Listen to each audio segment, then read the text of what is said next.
Hi friends, welcome back to my channel. ಇವತ್ತಿನ log ಶುರು ಮಾಡ್ತಾ ಇದ್ದೀನಿ. ಇವತ್ತಿನ ಲಾಗ್ ವಿಶೇಷ ಏನು ಅಂತಂದರೆ, ನಿಮ್ಮೆಲ್ಲರಿಗೂ ಗೊತ್ತಿದ್ದಂಗೆ ಹಿಂದಿನ ಲಾಗ್ ನೋಡಿದ್ರೆ ಗೊತ್ತಿರುತ್ತೆ. ಹೌದು, ಗೃಹ ಪ್ರವೇಶಕ್ಕೆ ಅಂತ ಹೋಗ್ತಾ ಇದ್ವಿ. ಹಿಂದಿನ ದಿನ ಪೂಜೆ ಎಲ್ಲ ಇತ್ತು ಅಂತೇಳ್ಬಿಟ್ಟು, ಅಂದರೆ ಹೋಮ ಎಲ್ಲ ಮಾಡಿದ್ರಲ್ವ, ಅದೆಲ್ಲ ಇತ್ತು ಅಂತೇಳ್ಬಿಟ್ಟು ಹಿಂದಿನ ದಿನ ಹೋಗಿ ಬಂದಿದ್ವಿ.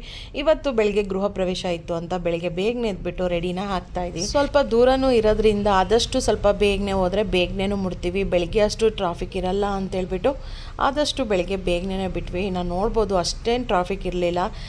ಬೇಗನೆ ಹೋಗಿ ರೀಚ್ ಆದ್ವಿ. ಸುಮಾರು 9 ಗಂಟೆಗೆ ಬಿಟ್ಟಿದ್ವಿ. 10 ಗಂಟೆಗೆಲ್ಲ ರೀಚ್ ಆಗಿದ್ವಿ ನಾವು. ಈ ಖಾಲಿ ಇರೋದನ್ನ ರೋಡ್ ನೋಡ್ತಾ ಇದ್ರೆ ಹಿಂದಿನ ದಿನ ಇದೇ ರೋಡಿಗೆ ಬಂದಿದ್ವಾ ನಾವು, ಅಷ್ಟು ಟ್ರಾಫಿಕ್ ಇತ್ತ ಅಂತ ಅನಿಸ್ತಾ ಇತ್ತು. ಯಾಕಂದರೆ ರೋಡ್ ಅಷ್ಟು ಖಾಲಿ ಇತ್ತು. ಆರಾಮಾಗಿ ಬೇಗನೆ ಹೋಗಿ ರೀಚ್ ಆದ್ವಿ. 10:30 ಅಷ್ಟೊತ್ತು 10 ಗಂಟೆಗೆಲ್ಲ ರೀಚ್ ಆಗಿದ್ವಿ. ಇನ್ನು ಹಿಂದಿನ ದಿನವೂ ಅಷ್ಟೇ ಜಾಸ್ತಿ ವೀಡಿಯೋಸ್ ಅಂತಲೂ ತಗೊಳಕ್ಕೆ ಆಗಲಿಲ್ಲ. ಹೋಗಿ ರೀಚ್ ಆಗಿದ್ದೆ ಲೇಟ್ ಆಗಿಬಿಟ್ಟಿತ್ತು ಅಂತೇಳ್ಬಿಟ್ಟು ಇನ್ನು ಯಾರೂ ಸಿಕ್ಕಿರಲಿಲ್ಲ ನಮಗೆ. ಅಂದರೆ ಕಸಿನ್ಸ್ ಆಗಿರಲಿ ಯಾರನ್ನೂ ಸರಿಯಾಗಿ ಮಾತಾಡ್ಸೋಕ್ಕೂ ಆಗಲಿಲ್ಲ, ಏನಿಲ್ಲ. ರಾಕೇಶ್ ಹಿಂಗೆ ಇರುತ್ತೆ.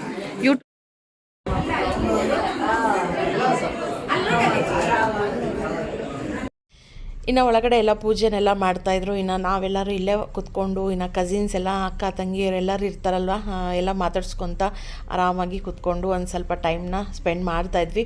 ಪೂಜೆ ಮಾಡೋರೆಲ್ಲ ಒಳಗಡೆ ಪೂಜೆ ಮಾಡ್ತಾಯಿದ್ರು. ಇನ್ನು ನಾವು ಹೋಗಿ ಇನ್ನು ಅಲ್ಲಿ ನಿಂತ್ಕೊಂಡು ಇದು ಮಾಡೋದಕ್ಕಿಂತ ಅವರು ಮನೆಯವರು ಪೂಜೆ ಮಾಡೋರಿಗೆ ಅವರಿಗೆ ಸ್ವಲ್ಪ ಫ್ರೀ ಮಾಡಿಕೊಟ್ಬಿಟ್ರೆ ಅವ್ರು ಏನೇನು ಮಾಡಬೇಕೋ ಅದನ್ನೆಲ್ಲ ಮಾಡ್ತಾರೆ. ಆಮೇಲೆ ನಾವು ನಿಧಾನಕ್ಕೆ ಹೋಗ್ಬಿಟ್ಟು ಎಲ್ಲ ನೋಡ್ಬೋದು ಏನೇನು ಮಾಡಿದ್ದಾರೆ ಹೆಂಗೆ ಅಂತೇಳ್ಬಿಟ್ಟು ಇನ್ನು ಸ್ವಲ್ಪ ಹೊತ್ತು ಕೂತ್ಕೊಂಡಿದ್ವಿ. ಎಲ್ಲ ಪೂಜೆ ಎಲ್ಲ ಆಗಿತ್ತು. ಇನ್ನು ಪ್ರಸಾದನೂ ಕೊಡ್ತಾಯಿದ್ರು. ಇನ್ನು ಹೋಗ್ಬಿಟ್ಟು ಇನ್ನು ಪ್ರಸಾದ ಅಂತಂದರೆ ಗೊತ್ತಲ್ವಾ ನಿಮಗೆ ಎಷ್ಟು ಟೇಸ್ಟಿಯಾಗಿರುತ್ತೆ ಅಂತೇಳಿ. ನಿಜವಾಗ್ಲೂ ನಾನಂತೂ 1-2 ಬೌಲ್ ಅಂತೂ ತಿಂದೇ ತಿಂತೀನಿ ಈ ಥರ ಪೂಜೆ ಮಾಡಿದಾಗೆ. ಈ ಪ್ರಸಾದ ಆ ಥರ ಏನಾದರೂ ಇದ್ದರೆ.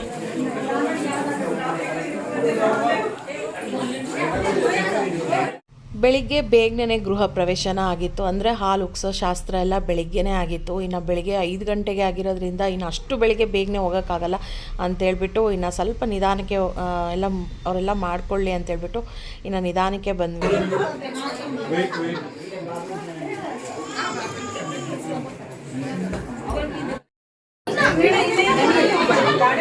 ನಾನು ವಿಡಿಯೋ ಫೋಟೋ ತಗೋ, ಅದರಲ್ಲೇ ವಿಡಿಯೋದಲ್ಲಿ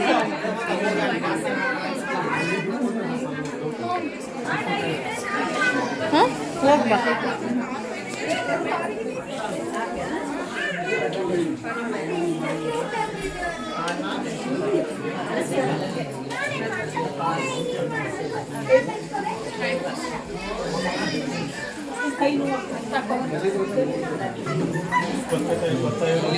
ಚಿಂಟು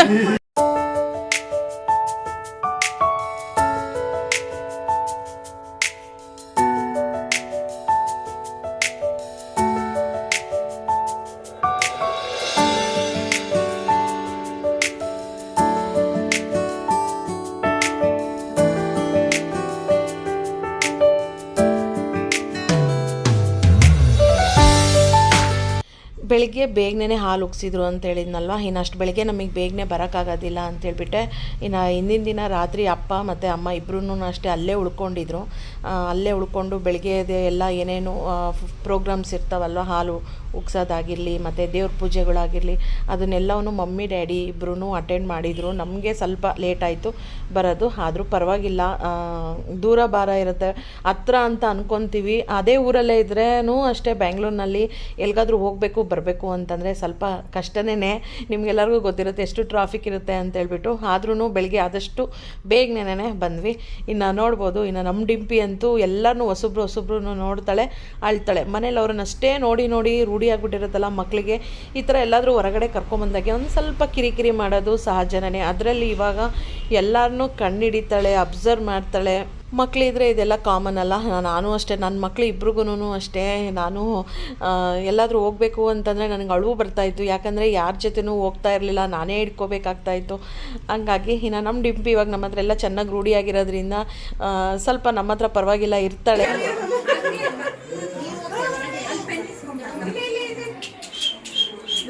ಮೇಡಮ್ ಮಗು ನೋಡಲ್ಲ ಬಿಡಿ ಮೇಡಮ್. ಲಾಸ್ಟಿಗೆ ಫ್ಯಾಮಿಲಿ ಎಲ್ಲನೂ ಫೋಟೋನ ತೆಗೆಸ್ಕೊತಾ ಇದ್ರು. ಇದರಲ್ಲಿ ನಮ್ಮ ಮನೆಯವರು ಮತ್ತು ನಮ್ಮ ತಂಗಿ ಮನೆಯವರು ಇಬ್ಬರು ಮಾತ್ರ ಮಿಸ್ ಅಂತಂದರೆ ಬಂದಿಲ್ಲ ಅಂತಲ್ಲ, ಅವ್ರು ಕೆಳಗಡೆನೇ ಇದ್ದರು. ನೋಡಿಲಿ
ಚಿಂಟು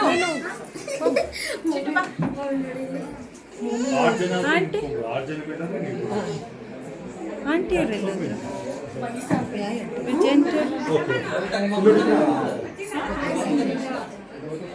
ಇನ್ನು ಎಲ್ಲರೂ ಮತ್ತೆ ಫ್ಯಾಮಿಲಿನ ಫೋಟೋನ ತೆಗೆಸ್ಕೊತಾ ಇದ್ವಿ. ನಮ್ಮ ಅಂಕಲು ಆಂಟಿ ಇದ್ದಿದ್ರೆ ಚೆನ್ನಾಗಿರ್ತಾಯಿತ್ತು. ಇನ್ನು ಅವರೂ ಅಷ್ಟೇ ಬ್ಯುಸಿ, ಬಂದವ್ರಿಗೆಲ್ಲ ಇನ್ನು ಮನೆ ತೋರಿಸೋದಾಗಿರಲಿ ಮತ್ತು ಅದು ಇದು ಅಂತ ಇದ್ದೇ ಇರುತ್ತಲ್ವ ಕೆಲಸ. ಈ ಥರ ಏನಾದರೂ ಫಂಕ್ಷನ್ ಸಿಗೋದಾಗೆ ಅವ್ರು ಬಂದಿಲ್ಲ ಇವ್ರು ಬಂದಿಲ್ಲ ಅಂತ ಅನ್ಕೊಳಕ್ಕಾಗಲ್ಲ. ಹೆಂಗೆ ನೀವು ಸಿಗುತ್ತೆ ಹಂಗಂಗೆ ಫೋಟೋನ ತೆಗೆಸ್ಕೊತಾ ಇರಬೇಕು. ಇನ್ನು ಹೆಂಗಾಗುತ್ತೋ ಹಂಗೆ ನಡ್ಕೊಂಡು ಹೋಗ್ತಾ ಇರಬೇಕು. ಇನ್ನು ನಮ್ಮ ಮನೆಯವರು ಅಷ್ಟೇ ತಲೆನೋವು ಸ್ಟಾರ್ಟ್ ಆಗಿಬಿಟ್ಟಿತ್ತು ಅಂತೇಳ್ಬಿಟ್ಟು ಇನ್ನು ಕಾರಲ್ಲೇ ಮಲ್ಕೊಂಬಿಟ್ಟಿದ್ರಂತೆ ನಮ್ಮ ಮನೆಯವರು ಮತ್ತು ನಮ್ಮ ತಂಗಿ ಮನೆಯವರು ಇಬ್ಬರೂ ಅಷ್ಟೇ ಫುಲ್ಲು ನಿದ್ದೆ ಮಾಡಿಬಿಟ್ಟಿದ್ದಾರೆ ಕಾರಲ್ಲಿ. ಇನ್ನೇನು ಡಿಸ್ಟರ್ಬ್ ಮಾಡೋದು ಅಂತೇಳ್ಬಿಟ್ಟು ನಾವು ಅಷ್ಟೇ ಅವ್ರನ್ನೇನು ಕರ್ಕೊಂಡು ಫೋಟೋ ಅಂತ ತೆಗೆಸ್ಕೊಳ್ಳಿಲ್ಲ. ನಾವೇ ಎಲ್ಲರೂ ನಿಂತ್ಕೊಂಡ್ಬಿಟ್ಟು ಫೋಟೋನ ತೆಗೆಸ್ಕೊಂಡ್ವಿ.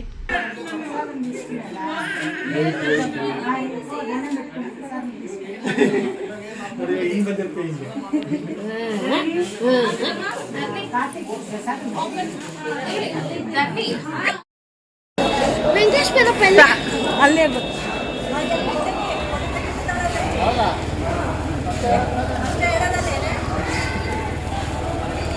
ಹಿಂಗೀಗನ್ರಿ ಇಬ್ರು. ನೋಡಪ್ಪ ನೀನಂದಡಪ್ಪ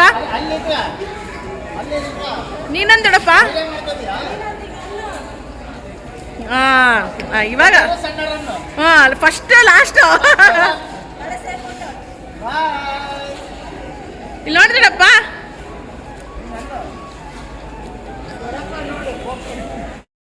ನಾನು ಹೇಳಿದ್ನಲ್ವ ನಮ್ಮ ಡ್ಯಾಡಿಯವರು 7 ಜನ ಅಣ್ಣ ತಮ್ಮರು ಅಂತೇಳ್ಬಿಟ್ಟು. ಇವರು ಹಿಂದೆ ಕೂತ್ಕೊಂಡಿರೋರು ನಮ್ಮ ದೊಡ್ಡಪ್ಪ, ಮುಂದೆ ಡ್ರೈವ್ ಮಾಡ್ತಾ ಇರೋರು ನಮ್ಮ ಲಾಸ್ಟ್ ಚಿಕ್ಕಪ್ಪ ಅಂದರೆ ಅಂಕಲ್ಲು.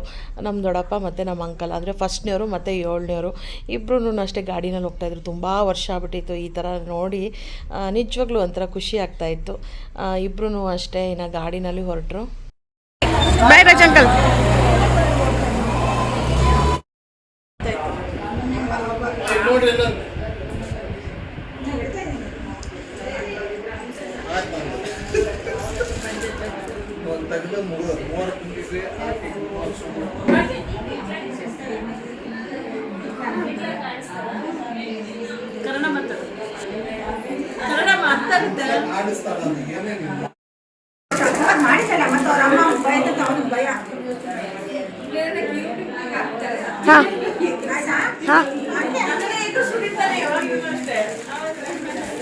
ಇನ್ನು ಸಾಯಂಕಾಲವರೆಗೂ ಅಲ್ಲೇ ಇದ್ವಿ, 4:30-5 ಗಂಟೆವರೆಗೂ ಹೆಚ್ಚು ಕಮ್ಮಿ. ಇನ್ನು ನಮ್ಮ ಆಂಟಿ ಅಂಕಲ್ ಅವ್ರ ಮನೆಯಲ್ಲೇ ಇದ್ಬಿಟ್ಟು ಇನ್ನು ಲಾಸ್ಟಿಗೆ ಇನ್ನು ಬರುವಾಗ ಅರಿಶಿನ ಕುಂಕುಮ ಎಲ್ಲ ತೊಗೊಂಡ್ಬಿಟ್ಟು ರಿಟರ್ನ್ ಗಿಫ್ಟ್ ಎಲ್ಲ ಇಸ್ಕೊಂಡು ಇನ್ನು ನನಗೆ ನಿಧಾನಕ್ಕೆ ಆಲ್ರೆಡಿ ತಲೆನೋವು ಸ್ಟಾರ್ಟ್ ಆಗ್ಬಿಟ್ಟಿತ್ತು. ನನಗೆ ಹೆಂಗೆ ಅಂತಂದರೆ ಈ ಥರ ಏನಾದರೂ ಫಂಕ್ಷನ್ಸಿಗೆ ಹಂಗೇನಾದರೂ ಬಂದರೆ ಇತ್ತೀಚೆಗೆ ನನಗೆ ಸ್ವಲ್ಪ ತಲೆನೋವು, ಹೇಳಿದ್ನಲ್ವ ಸ್ವಲ್ಪ ಮೈಗ್ರೇನ್ ಆಗಿಬಿಟ್ಟು ಇರೋದ್ರಿಂದ ನನಗೆ ತಲೆನೋವು ಸ್ಟಾರ್ಟ್ ಆಗಿಬಿಡುತ್ತೆ. ಎಷ್ಟು ಟ್ಯಾಬ್ಲೆಟ್ಸು ಮೆಡಿಸಿನ್ಸು ತೊಗೊಂಡ್ರು ಅಷ್ಟೇ ಬೇಗನೆ ಕಡಿಮೆನೇ ಆಗೋಲ್ಲ. ಒಂದು ಸಲ ನಿದ್ದೆ ಮಾಡಿದರೆ ಸ್ವಲ್ಪ ಪರವಾಗಿಲ್ಲ, ಆರಾಮಾಗುತ್ತೆ. ಹಾಗಾಗ್ಬಿಟ್ಟು ನನಗೆ ನೀವು ಫೇಸ್ನಲ್ಲಿ ನೋಡಿದ್ರೇ ಗೊತ್ತಾಗುತ್ತೆ, ತಲೆಯೆಲ್ಲ ಚಿಟಿ ಅಂತಲೇ ಇತ್ತು ನನಗೆ. ಇನ್ನು ಲಾಸ್ಟಿಗೆ ನಮ್ಮ ಅಮ್ಮನಿಗೂ ಅಷ್ಟೇ ಇನ್ನು ಅರಿಶಿನ ಕುಂಕುಮ ಎಲ್ಲ ತೊಗೊಂಡ್ಬಿಟ್ಟು ಇವಾಗ ಬಿಟ್ಟರೆ ಇನ್ನು ಸಾಯಂಕಾಲ 6 ಗಂಟೆ ಇಲ್ಲಾಂದರೆ 6:30 ಹೋಗಿ ಮುಟ್ತೀವಿ.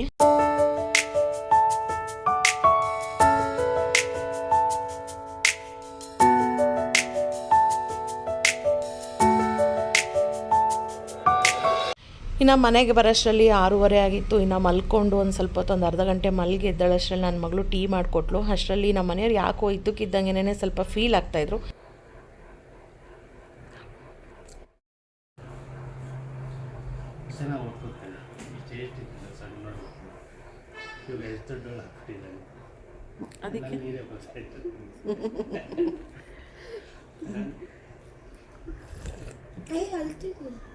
ಅದಕ್ಕೆ ಕಳೆದು ಅದಕ್ಕೆ ಎಮೋಷ್ನಲ್ ಆಗ್ತೀರ. ಇನ್ನೊಂದು 6 ವರ್ಷ ಬಿಟ್ಟು ಮದುವೆ ಮಾಡಿ ಕಳ್ಸೋದು. ಅವಾಗ ಮದುವೆ ಮಾಡಿ ಕಳ್ಸಲ್ಲ ಹಂಗಿದ್ರೆ.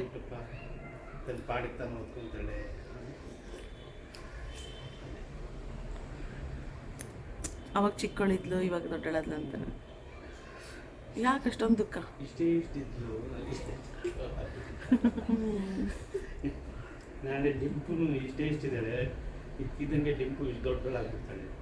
ಹೆಣ್ಮಕ್ಳು ಹಂಗೆ ಬೆಳೀತಾರೆ. ಹೆಣ್ಮಕ್ಳು ಬೇಗನೆ ಬೆಳೀತಾ ಇರ್ತಾರೆ, ಮದುವೆ ಮಾಡಿ ಕಳಿಸ್ತಾ ಇರ್ತೀವಿ. ಓದ್ ಮುಗಿದ್ಮೇಲೆ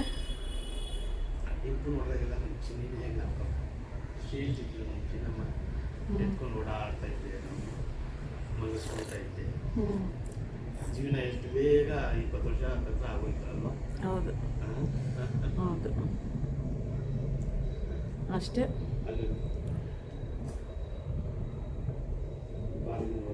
ಬೆಳಗ್ಗೆ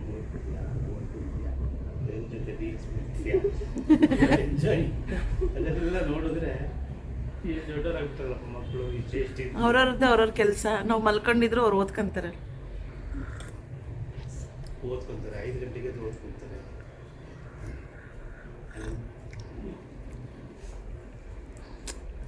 ಅಳ್ಬೇಡ್ರಿ ಬಿಡ್ರಿ, ಅದಕ್ಕೆ ಯಾಕೆ ಅಷ್ಟೊಂದು ಎಮೋಷ್ನಲ್ ಆಗ್ತೀರಾ? ಫೀಲ್ ಆಗ್ತಾ ಇದೆ ಎಷ್ಟು ಮತ್ತೆ. ಅದ್ರಲ್ಲಿ ಗರ್ಲ್ಸು ಬೇಗನೆ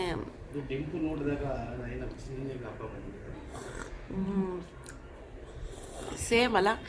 ಮೊನ್ನೆ ಇವತ್ತೇ ಫಂಕ್ಷನಲ್ಲೇ ಎಲ್ಲರೂ ಹೇಳ್ತಾ ಇದ್ರು ಇವಳು ಸೇಮ್ ಚಿನ್ನಿ ಥರನೇ ಅನ್ನಿಸ್ತಿದ್ದಾಳೆ ಅಂತ.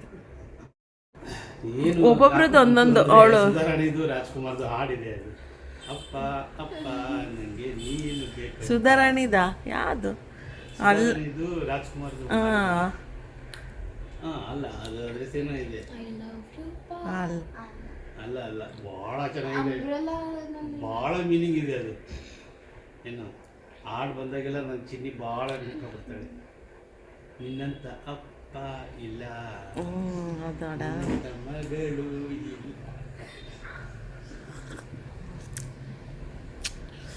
ಅಷ್ಟೊಂದು ಎಮೋಷ್ನಲ್ ಆದರೆ ಮದುವೆ ಮಾಡಿ ಕಳಿಸುವಾಗ ಇನ್ನೆಷ್ಟು ಎಮೋಷ್ನಲ್ ಆಗ್ತಿರ್ರಿ ನೀವು? ನನಗಿಂತ 100 ಪಟ್ಟು ನೀನು ಎಮೋಷ್ನಲ್ ಆಗ್ತೀಯ. ಇವಾಗ ಹೇಳ್ತಾ ಇದೀಯ ಆರಾಮಾಗಿ. ನನ್ನ ಎಮೋಷನ್ ನಿನಗೆ ಅರ್ಥ ಆಗ್ತಿಲ್ಲ ಅಲ್ವಾ? ಆವಾಗ ಗೊತ್ತಾಗುತ್ತೆ ಅಲ್ವಾ? ಬಿಟ್ರೆ ಅಲ್ಲಿಗೆ ಕ್ಲೋಸ್ ಆಗುತ್ತೆ. ನೋಡಪ್ಪ ಚಿನ್ನ ಮಾಡ್ತಾ ಇದ್ದಾರೆ. ನಾನು ಯಾಕೆ ನೋಯ್ಯ ಎಲ್ಲರೂ ಅಳಕದ್ದು ಸಿಟಿ ನೀಡೋರು ನಂಬಿಡು ಏನು ಸಿಟಿ ಹೇಳ್ತಾ ಇದ್ವಿ. ಅವಳು ಎಲ್ಲೂ ಹೋಗಲ್ಲ ಬಿಡು, ಮನೆಯಲ್ಲೇ ಮಾಡ್ಕೋಣ. ನಮ್ಮನ್ನೆಲ್ಲ ನೋಡ್ಬಿಟ್ಟು ಎಲ್ಲರೂ ಹಂಗೆ ನಮ್ಮ ಅಪ್ಪ ಅಮ್ಮನ ಹಂಗೆ ಅಂತ ಇದ್ರು. ಸಾಧ್ಯನೇ ಇಲ್ಲ ಅದು. ಸರಿ ನಿನಗೆ ನರ್ಸಿಂಗ್ ಅಂತ ಕಳಿಸಿ ಅಳಿಸ್ತಾ ಇದ್ದೀನಿ. ಅದು ಅವಾಗ ನೋಡ್ಕೊಳ್ಳೋದು, ಅದು ಅವಾಗ ನೋಡ್ಕೊಳ್ಳೋಣ. ಇವಾಗ ಫುಲ್ ನಗನ ಚಿಕನ್ ಮಟನ್ ತಿಂದು. ನಾನು ನೆಕ್ಸ್ಟ್ ವೀಕ್ ಮಾಡಿದರೆ ಆಗ್ತಿತ್ತು. ಇನ್ನು ತಲೆನೋವು ಸ್ಟಾರ್ಟ್ ಆಯ್ತು ನಮಗೆ. ನಿಮ್ಮಿಂದ ನೀವು ಎಮೋಷ್ನಲ್ ಆಗೋದಿಲ್ಲ, ನೀವು ಎಮೋಷ್ನಲ್ ಆಗೋದಿಲ್ಲ, ನನಗೆಲ್ಲ ಎಮೋಷ್ನಲ್ ಮಾಡಿ. ನೀರು ಕುಡಿ, ನೀರು ಕುಡಿ ಹೋಗುತ್ತೆ. ನೀರು ಕುಡಿ. ಗ್ಯಾಸ್ಟ್ರಿಕ್ಸ್ ಹೆಣ್ಣು ಅಂತೇಳಿ ಊಟದ ಮೇಲೆ ಬೇಗನ ಮನೆಗೆ ಹೋಗ್ಲೇಬೇಕು. ಎಂಥ ತಿಪ್ಪಲ್ದಾಗ ಹಾಕಿದ್ರು ಹೋಗ್ಲೇಬೇಕು. ಅಯ್ಯೋ ನಮ್ಮನ್ನು ನೋಡಿ ನಮ್ಮ ಜೊತೆ ಹೇಳ್ತಾರೆ ನಮ್ಮ ಮಳೆ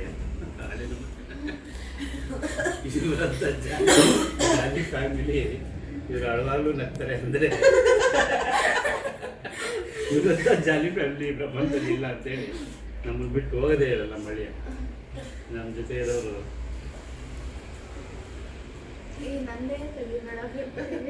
ನಾನೆಲ್ಲನೂ ತೆಗಿತೀನಿ. ಇಲ್ಲಿ ನಮ್ಮ ಮನೆಯವರು ಯಾಕೆ ಎಮೋಷ್ನಲ್ ಆಗಿದ್ದರು ಅಂತಂದರೆ, ಇನ್ನು ಸಾಯಂಕಾಲ ನಾನು ಬೇರೆ ಮಲ್ಕೊಂಬಿಟ್ಟಿದ್ದೆ ಅಂತೇಳಿ ನನ್ನ ಮಗಳೇ ಚೆನ್ನಾಗಿ ಟೈಮ್ ಟು ಟೈಮ್ ಅವರಿಗೆ ಟೀ ಎಲ್ಲ ಮಾಡಿಕೊಟ್ಟಿದ್ದಾಳಲ್ಲ, ಅದನ್ನೆಲ್ಲ ನೋಡಿಬಿಟ್ಟು ಅವ್ರಿಗೆ ಫುಲ್ಲು ಒಂಥರ ಎಮೋಷ್ನಲ್ ಆಗಿಬಿಟ್ಟಿದ್ದಾರೆ. ಅಂದರೆ ನಾನು ಹೇಳಲಿಲ್ಲ ಅಂದ್ರೂ ಅವಳು ಎಷ್ಟು ಚೆನ್ನಾಗಿ ಅರ್ಥ ಮಾಡಿಕೊಂಡು ಟೀ ಎಲ್ಲ ಮಾಡಿಕೊಡ್ತಾಳೆ, ಎಲ್ಲ ರೆಸ್ಪಾನ್ಸಿಬಲ್ ತೊಗೊತಾಳೆ. ಎಷ್ಟು ಬೇಗನೆ ದೊಡ್ಡಳಾಗ್ಬಿಟ್ಲಲ್ಲ ಅಂತೇಳ್ಬಿಟ್ಟು ಅವ್ರಿಗೆ ಫೀಲ್ ಆಗಿಬಿಟ್ಟಿದೆ. ಅದರಲ್ಲಿ ನಮ್ಮ ಮನೆಯವ್ರಿಗೆ ಸ್ವಲ್ಪ ನನ್ನ ಮಗಳು ಅಂತಂದರೆ ಸ್ವಲ್ಪ ಜಾಸ್ತಿನೇ ಇಷ್ಟ ಅಂತಲೇ ಹೇಳ್ಬೋದು. ಅದು ನಿಜನೇ ಅಲ್ವಾ, ತಂದೆ ಆದವ್ರಿಗೆ ಮಗಳ ಮೇಲೆ ಜಾಸ್ತಿ ಪ್ರೀತಿ, ತಾಯಿ ಆದವಳಿಗೆ ಮಗನ ಮೇಲೆ ಜಾಸ್ತಿ ಪ್ರೀತಿ ಅಂತಾರೆ. ಅದು ನಿಜನೋ ಸುಳ್ಳೋ ಗೊತ್ತಿಲ್ಲ, ನನಗೆ ಇಬ್ಬರು ಮಕ್ಕಳು ಒಂದೇ. ಆದರೆ ನನ್ನ ಮಗಳು ಎಷ್ಟು ಬೇಗನೆ ದೊಡ್ಡಳಾಗ್ಬಿಟ್ಲು. ಮುಂದೆ ಅಂದರೆ ಒಂದು ಹೆಣ್ಣು ಎತ್ತಿದವ್ರಿಗೆ ಏನೇನೋ ಯೋಚನೆಗಳು ಬರ್ತವೆ, ಮುಂದೆದೆಲ್ಲ ಯೋಚನೆ ಬರುತ್ತೆ. ಅದು ನೆನೆಸ್ಕೊಂಡೋಗೆ ಏನೋ ಒಂಥರ ಬೇಜಾರಾಗುತ್ತೆ, ಸಂಕಟ ಆಗುತ್ತೆ. ಎಲ್ಲರಿಗೂ ಹಂಗೆ ಅನಿಸುತ್ತಲ್ವ, ನಮಗೂ ಅಷ್ಟೇ ಹಂಗೆ.